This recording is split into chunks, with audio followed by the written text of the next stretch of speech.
तर संभाजीनगरमध्ये डॉक्टर महिलेला 4.5 कोटींचा गंडा घातलाय। शेअर मार्केटमध्ये जास्त नफा मिळवून देतो असं आमिष दाखवत हा गंडा घालण्यात आलाय।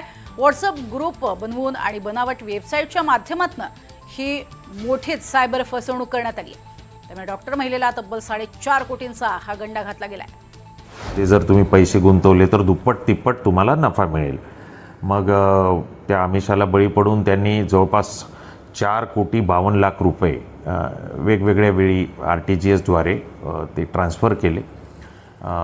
त्यांना जेव्हा लक्षात आलं की आपल्याला हे पैसे विड्रॉ करता येत नाहीत आणि आपली फसवणूक झाली, मग त्यांनी सायबर पोलीस स्टेशनला छत्रपती संभाजीनगर आयुक्त कार्यालयातील तिथं संपर्क साधला। त्या आल्या तात्काळ मग सायबर पोलीस स्टेशनद्वारे त्यांची तक्रार NCCRP पोर्टलवर नोंदवण्यात आली आणि त्यांचे जे पैसे गेले होते त्यापैकी 1,31,00,000 रक्कम फ्रीज झाले।